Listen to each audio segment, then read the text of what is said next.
자, 저번 시간에 했던 멤브레인 방수, 막방수라고 이야기하죠. 저번 시간에는 아스팔트 방수에 대해서 자세하게 알아봤었고, 이번 시간에는 이제 멤브레인 방수 중에서 시트 방수에 대해서 한번 알아보겠습니다. 시트 방수는 쉽게 말해서 시트지를 붙이는 겁니다. 시트지를 붙여가지고 방수층을 잡아주는 거겠죠.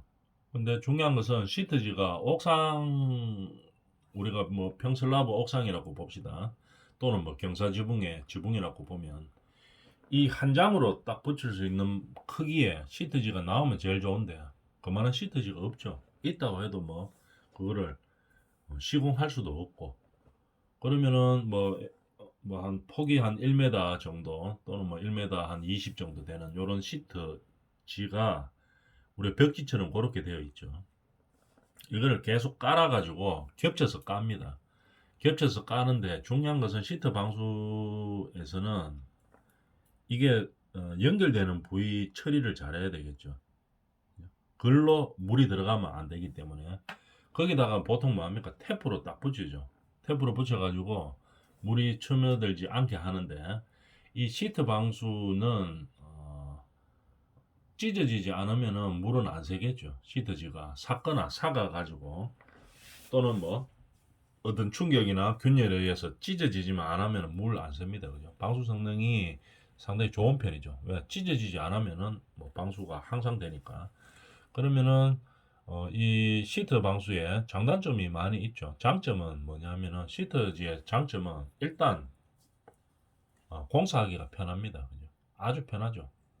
뭐 저 아스팔트 방수나 도막 방수 이런 아스팔트 방수 이런 거 생각해 보면은 막 가열해 가지고 뭐 칠하고 뭘 붙이고 어쩌고저쩌고 막 일이 많죠. 그죠? 두께 조절도 잘해야 되고 뭐 이렇게 많은데 시트지니까 그냥 이렇게 붙이면 됩니다. 중요한 것은 뭐가 연결 부위에 처리를 잘해야 된다 하는 거. 그 다음에 이 시트지는 탄성이 물론 있기는 있지만도 이 구조체에다 붙이는 거겠죠. 접착제로 딱 붙인다고 생각하면 됩니다. 붙이기 때문에 물론 어느 정도의 탄성은 있지만 구조체가 균열이 심하게 가면은 이 시트지가 찢어지게 되겠죠. 그래서 시트 방수 공법은 공사하기도 더 편하고 비용도 싸게 들고 이렇게 하지만 연결 시트지 연결 부위를 잘 연결시켜야 되고, 그 다음에 어느 정도 탄성이 있어서 뭐 늘었다 줄었다 하기 때문에 웬만한 뭐 균열이나 이런 거는 뭐 쉽게 찢어지고 이러지는 않아죠. 그렇지만도 어떻게 됩니까?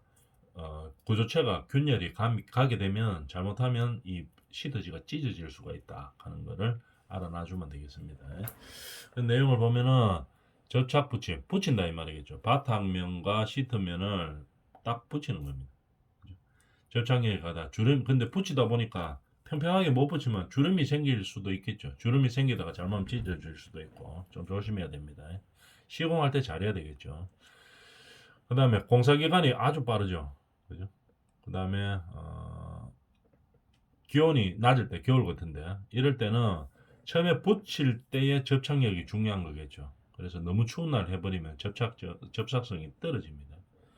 그 다음에 열을 가해서 붙이는 형태도 있죠. 접착제로 붙이는 형태도 있고, 그러니까 공장에서 나올 때부터 붙이면서 바로 접착되도록 그렇게 하는 거죠. 비닐로 같은 게 앞에 약한 비닐로가 있어가지고 그거를 뜯어가지고 바로 붙이면서 바로 접착되는 형태입니다. 아니면은 열을 가해서 하는 용착 붙임도 있고, 그럴 때는 간단한 뭐 토치나 토치 같은 걸로 구워서 하는 거겠죠.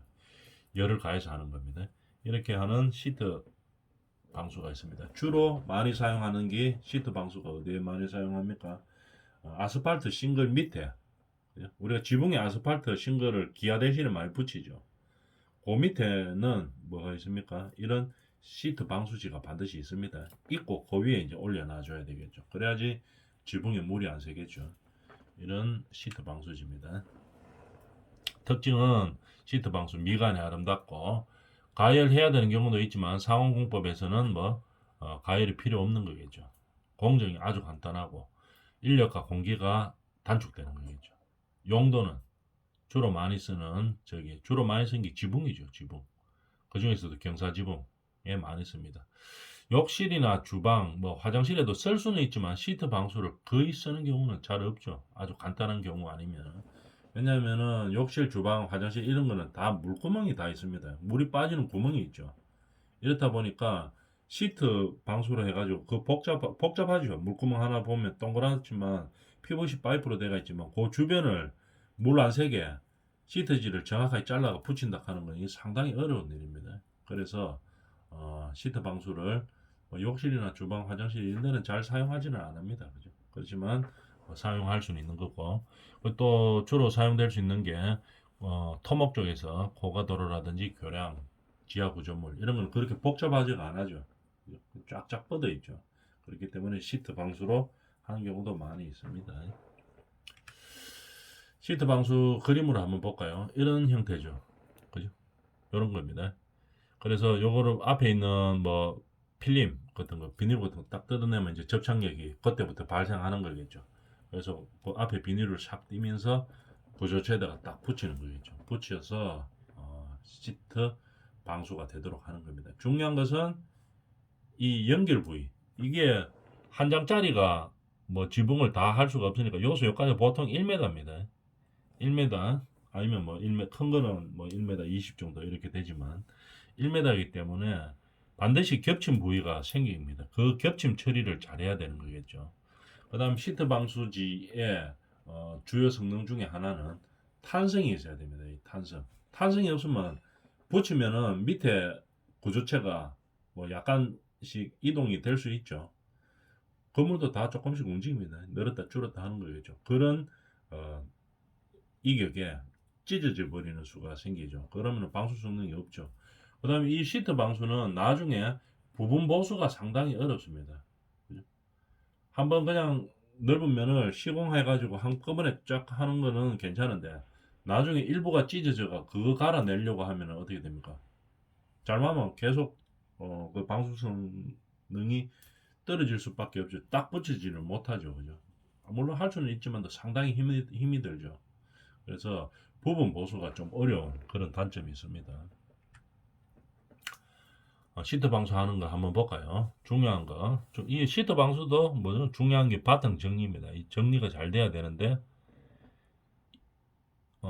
이렇게 뭐 빗자루로 조금 손빗자루 이래가 해가 될 일이 아니고 여기 묻어 있는 거, 끌 같은 거가 깨끗하게 끌고 치우고 그 다음에 청소도 완전히 깨끗하게 해야 되겠죠. 그죠? 그래서 뭐 보통 뭡니까? 이래 사람이 손으로 하기가 어려우니까 뭐 고압 세척기라든지 이런 걸로 다 끌어냅니다. 그래서 하여튼 바탕 정리를 어떤 수를 쓰든지 간에 깨끗하게 하고 이게 방수의 제일 기본입니다. 바탕 정리. 그 다음에 프라이머를 칠하는 거겠죠. 프라이머를 칠해서 뭐 시트지를 잘 붙이게 하기 위해서 이제 프라이머를 칠하는 겁니다. 물론 시트지 자체의 접착력이 상당히 세기 때문에 뭐 굳이 프라이머를 칠하지 않는 경우도 있지만 또 한번 프라이머를 칠해주면 접착력이 더 세지겠죠. 그래서 프라이머를 칠하고 그 다음에 시트 방수의 가장 문제점 요 돌출부나 뭐 배관 주위 물구멍 요런 거 있죠. 요 주위에 처리를 잘해야 됩니다. 복잡하죠 여기를. 요거를 시트지로 잘 붙여가지고 물이 안 새 나갈 정도로 하기는 상당히 힘듭니다. 그래서 시트 방수를 뭐 굳이 해야 되는 경우가 되면은 요 처리를 먼저 한번 해줍니다. 그죠? 깨끗하게 먼저 처리를 하고, 그죠?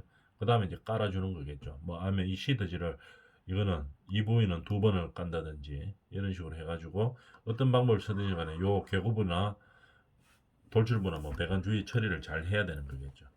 이렇게 하고 나서 그 다음에 이 평편한 면 하는 거는 아주 쉽습니다. 그죠? 쫙 그냥 그대로 깔고 이 접착하는 이 연결되는 부위만 잘 처리를 해주면 되겠죠.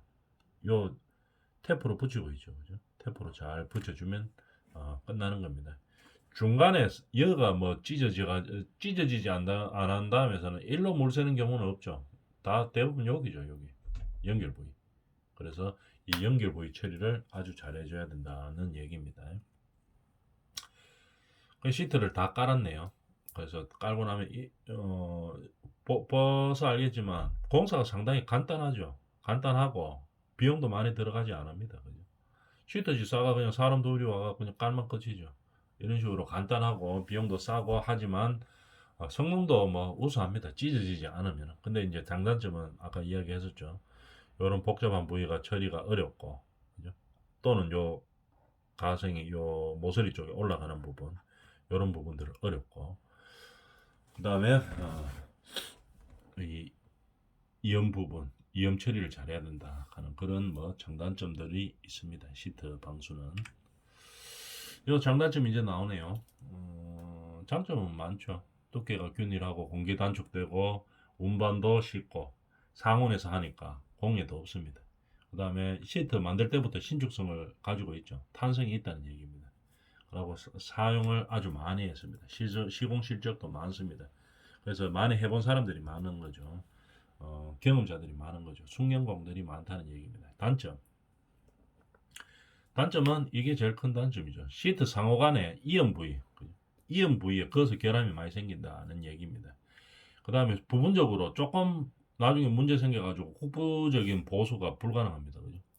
왜냐하면 전체가 다 하는 거는 보수하는 거는 뭐 전부 다시 까는 거는 오히려 더 편한데 부분적으로 보수하는 거는 상당히 어렵거나 불가능하다 이런 얘기겠죠. 복잡한 부위, 아까 물구멍 같은 거 이런 거 작업하기가 어렵다 하는 거. 그 다음에 벽체 부위 온도에 의해서 박리라든지 처짐 현상이 생길 수가 있습니다. 뭐 너무 이게 붙어 있는 상태죠. 접착제로 붙여가 있는 상태이기 때문에 여름철에 너무 덥다든지 아니면 겨울철에 뭐 너무 추웠다든지 이러면은 떨어질 수가 있겠죠. 접착제니까. 그래서 접착되어 있는 부분이 떨어지면 어떻게 됩니까? 박리 현상이 일어나는 거겠죠. 그 다음에 그래서 계절적 영향이 강합니다. 이런 단점이 있는 거죠. 그 다음에 우리가 평슬라브 이런 데서 많이 볼 수 있는 도막 방수, 칠하는 방수죠. 이거에 대해서 보면은 한번 읽어볼까요? 합성수지나 합성수지 용액을 이게 뭡니까? 우레탄 그 방수액이라고 보면 되겠죠. 여러 번 칠해서 소요 두께의 방수층을 형성하는 겁니다. 도막 방수, 우레탄 방수 같은 거 여러 번 칠하죠. 보통 3번 칠하죠. 뭡니까? 맨 밑에 칠하는 게 하도, 그 다음에 중도, 상도 이렇게 칠합니다. 하도가 프라이머죠. 맨 밑에 접착제를 바르고 그 다음에 중도를 한번 칠합니다. 한번 칠하고 그 위에 이제 상도 이렇게 칠해가지고 보통 이제 적층으로 만드는 거겠죠. 적층 부위로 만드는 겁니다. 근데 이거를 많이 사용하죠. 우레탄 방수를 왜 많이 사용하는가 하면은 시공이 일단 편합니다. 그죠? 그럼 칠하는 거랑 똑같죠. 그보다 이게 우레탄 방수도 마찬가지로 이 바탕면에 청소만 잘 돼가 있으면 그건 시공하는 게 아주 쉽습니다. 그죠? 그냥 칠하는 거랑 똑같아요. 그 다음에 상온 시공도 가능하고. 근데 방수 성능이 그렇게 막 아스팔트 방수나 이런 것처럼 아주 우수하고 이러지는 않습니다. 근데 시공이 간단하니까 나중에 문제 생기면 다시 보수하면 되죠. 그렇기 때문에 자주 많이 사용합니다. 근데 이 지하실 안이라든지 이런 거 한번 방수 끝내놓고 나면 그 다음부터 이제 다시 보수하기 힘든 그런 부위들이 있죠. 이런 데는 이런 거 사용하면 안 되겠죠. 다시 보수하기가 힘들기 때문에. 그래서 주로 간단한 방수 성능이 필요한 부분에 많이 사용합니다. 그러고 나중에 보수하기도 쉬운 부분 이런 데 많이 사용하죠. 그림 한번 볼까요? 도마 방수 하는 거. 도마 방수는 다 마찬가지죠. 계속 중요하다고 이야기하는 거. 이렇게 바탕 처리, 이 시멘트 찌꺼기죠. 이런 것도 깨끗하게 정리하고 난 다음에 이렇게 프라이머를 덮어야 됩니다. 요 보면 지금 이 시멘트 물 같은 거 처리 안 했죠. 이게 이런 것들 찌꺼기도 묻어 있죠, 그죠?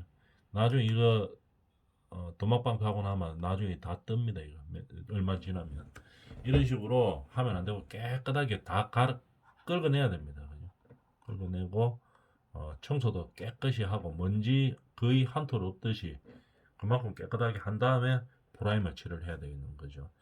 프라이머 칠하고 그 다음에 이거 지금 뭐 이거 중도 칠하고 있는 거겠죠. 우리가 칠하는 거하고 똑같습니다. 그냥 칠해주면 됩니다. 칠해주고 그 다음에 양생되고 난 다음에 상도 한 번 더 칠해주면 되겠죠. 이런 식으로 처리가 되는 겁니다. 우레탄 방수해놨네요. 자, 옥상 같은 데 많이 사용하는 겁니다. 중요한 것은 이건 아까 저번 시간에 이야기했지만 탄성이 있습니다. 이거는 그래야지. 이 우레탄 방수는 옥상에 많이 하는데 탄성이 있는 거죠. 탄성이 있어야지 밑에 구조체가 약간 움직여도 이 방수층이 찢어지지 않는다 이 말입니다.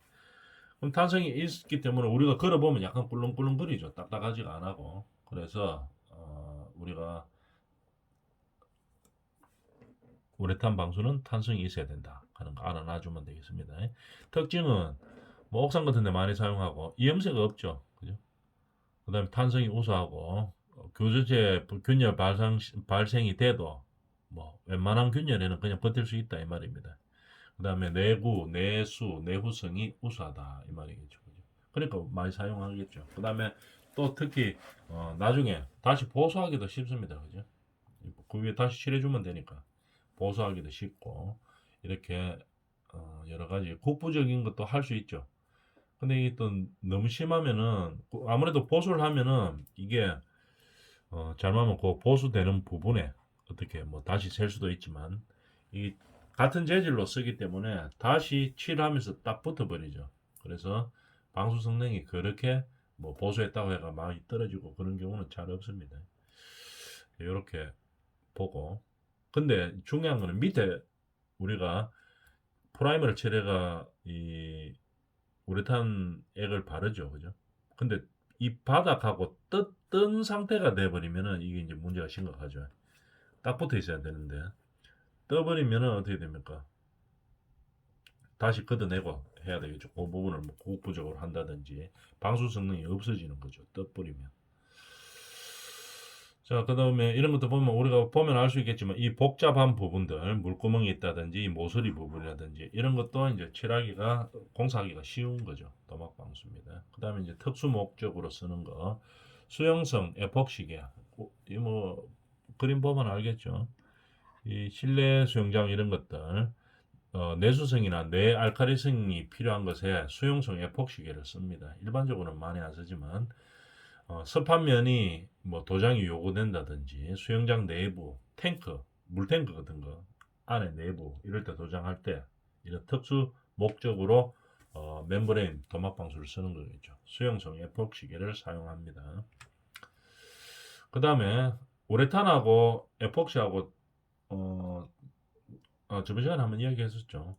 우레탄하고 에폭시하고 좀 칠하고 방수해놓고 나면 비슷합니다 이게.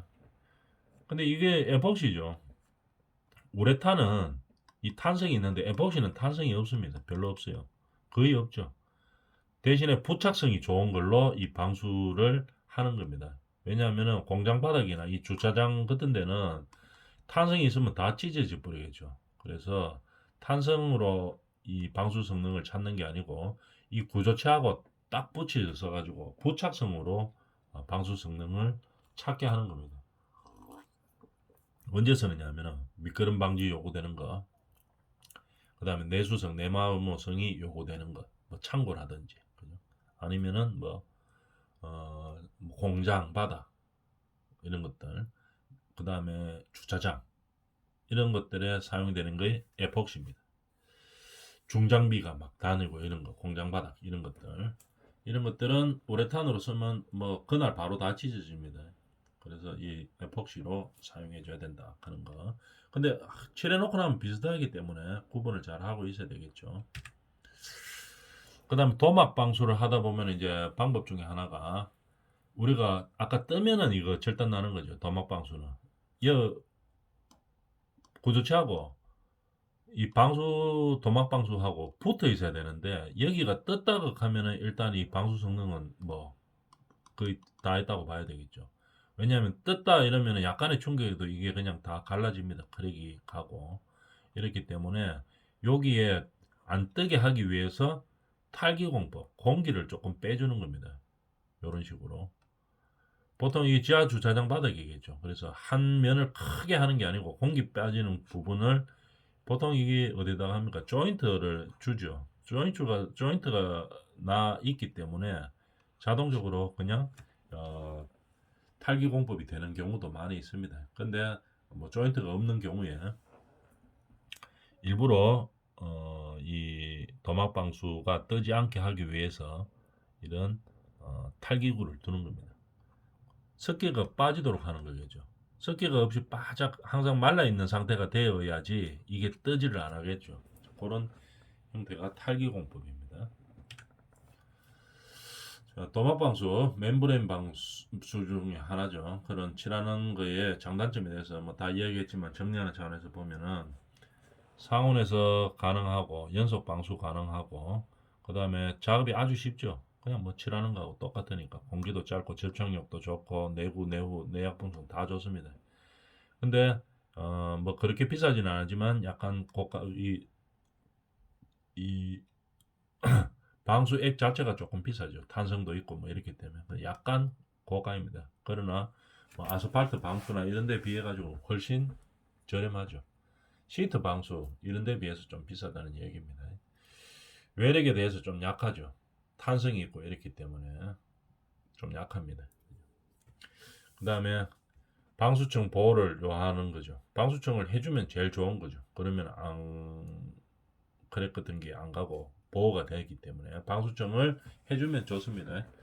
근데 방수청 안 하고 그냥 가는 경우도 있죠. 방수청 하고 하는 것보다 나중에 뭐 문제 생기면 한 번 더 칠하는 게 비용적인 면이나 관리적인 면에서 더 유리할 때도 있죠. 그래서 방수청을 안 하는 경우도 많이 있습니다. 두께 관리가 어렵다. 그 다음에 이 도막방수가 잘 되려고 하면 칠하는 거기 때문에 구조체의 바탕면이 편편해야 됩니다. 거기가 평평해야 도막방수가 잘 되는 거겠죠. 그 다음에 침투성 도포방수. 말 이름만 들어봐도 알겠죠. 침투하는 도포방수입니다. 그래서 우리가 주로 많이 사용하는 데가 어디냐 하면은 외벽에 빨간 벽돌 모양 학교 같은데 빨간 벽돌 많이 붙이죠. 거기에 비 같은 게 왔을 때 빨간 벽돌은 물을 잘 흡수합니다. 이럴 때 안으로 새지 않게 하기 위해서 발수제를 뿌리죠. 방수를 할 때 빨간 벽돌에다가 뿌립니다. 우리가 세차기 같은 거 있죠. 세차할 때 우리가 자동 세차기 있죠. 총 같은 거 있죠. 건으로 세차할 때 물 막 뿌리죠. 그런 식으로 발수액을 안에 넣어가지고 뿌리는 겁니다. 건물 전체 바깥에 싹 다 뿌리는 거죠. 이렇게 뿌려놓으면은 벽돌에 공극 안으로 침투가 됩니다. 침투되면서 공극을 아주 메어주거나 아주 작게 만들어주는 거죠. 그러면서 나중에 비가 오거나 이랬을 때 물이 침투하는 걸 막아주는 거겠죠. 또는 뭐 어떤 데 많이 사용합니까? 많이는 아닌데 성능이 떨어지기 때문에 우리가 화장실 타일을 발라놨는 안쪽에 우리가 방수가 되어 있겠죠. 그 방수가 터져가지고 화장실에 물이 많이 샙니다. 이럴 때는 침투성 도포 방수 타일 위에다 뿌리는 거겠죠. 그래서 타일 안으로 공극을 메어주는 겁니다. 근데 성능이 그렇게 우수한 제품은 별로 잘 없습니다. 그래서 보통 잘 안 쓰고 실제로 다 타일로 걷어내고 다시 방수한 다음에 다시 타일로 바르는 이런 문제가 발생하죠. 나중에 이 침투성 도포 방수 성능이 아주 좋아지면 이제 화장실 물 샌다든지 이럴 때 사용하면 되겠죠. 그림을 한번 볼까요? 이런 식으로 뿌려주는 겁니다. 방수가 필요한 부분에 침투시켜서 방수층을 형성하는 거죠. 침투시켜서 방수층을 형성하는 겁니다. 방수제를. 그래서 이렇게 뿌려주면 되는 겁니다. 뿜칠을 하는 거죠. 도포하거나 발라주거나 붓으로 발라주거나 아니면은 붓으로 바를 수 없는 위치 이럴 때는 뿌려주는 거겠죠. 그렇게 하다 보면은 타일로 같은 경우는 뜯지 않고 모체에 깊숙하게 침투하여 한 번 시공으로 영구적인 방수 효과를 볼 수 있는 제품이 있으면 좋은데 그런 게 아직까지는 잘 없는 것 같아요. 그래서 그런 게 있다 하는 것만 어느 정도 방수 성능은 있습니다. 그죠? 그래서 완벽하게 잡을 수 있는 제품이 빨리 나와야 되겠죠. 자, 이제 원리는 이렇죠. 뭐 간단합니다. 여기다 도포하거나 뿜칠을 해주면 이 공극 속으로 방수액이 침투가 된다는 얘기입니다. 그죠? 한 5mm 정도 이렇게 들어온다는 얘기죠. 그래서 침투 방수제를 도포하면은 침투에 의한 콘크리트 조직이 치밀화되는 거겠죠. 안으로 들어갑니다. 그 다음에서 막아주는 거겠죠. 그러면서 나중에 뭐 물이 들어오는 걸 막아준다. 이런 형태입니다. 원리는 이렇게 되는 거겠죠. 뭐 화학 반응으로 하는 거겠죠. 그래서 이제 뭐 방수 결정체를 생성하게 된다. 이런 얘기입니다. 이렇게 되는 거죠. 들어와 보면 요만큼 이렇게 들어온다는 얘기입니다. 침투성 도포방수. 예, 뭐 종류별 특징은 뭐 별로 중요한 건 아닙니다. 읽어보면 되겠죠. 재료가 무기질, 유기질, 뭐 무기, 유기질 섞은 게 있다 이 말이겠죠. 장단점은 뭐 동결 융해와 풍화에 방지되고 소변면에 사용된다. 뭐 이런 것들 대충 읽어보면 되겠습니다.